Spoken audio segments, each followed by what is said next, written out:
Shiv Sena state library sale की पहली meeting 9 अक्टूबर को मुंबई में होने जा रही है। महाराष्ट्र के वजीर आला की रिहायशगाह नंदन वन में इस मीटिंग का एहतमाम किया जाएगा। इस प्रोग्राम में काबीनी वजीर हेमंत पाटिल को मुबारकबाद दी जाएगी और ओहदेदारों को तकर्रुरनामे सौंपे जाएंगे।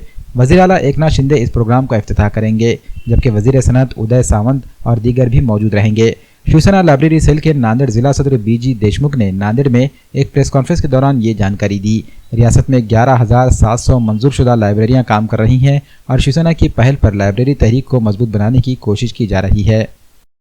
शिवसेना राज्य ग्रंथालय सेलच्या आजच्या पत्रकार परिषदेच्या माध्यमातून या राज्यातील ग्रंथालय चालक या ठिकाणी काम करणाऱ्या कर्मचारी बांधवांना मी विनंती करत आहे, येत्या 9 ऑक्टोबरला माननीय मुख्यमंत्री एकनाथरावजी शिंदेसाहेब यांच्या प्रमुख उपस्थितीमध्ये मुंबई येथे नंदनवन मुख्यमंत्र्याचा बंगला या ठिकाणी आपला मेळावा होत आहे।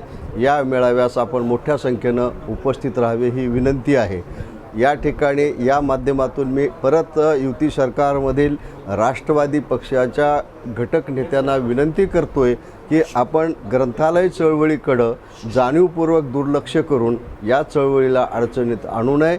या चळवळीच्या शासन स्तरावर ज्या काही फायली येत आहेत त्या तातडीने मूव्ह करून आचारसंहितेच्या अगोदर हे 40% अनुदान ग्रंथालय चालकांच्या पदरात पाडावे अशी मी युती सरकारमधील राष्ट्रवादी पक्षांच्या नेत्यांना या माध्यमातून विनंती करत आहे।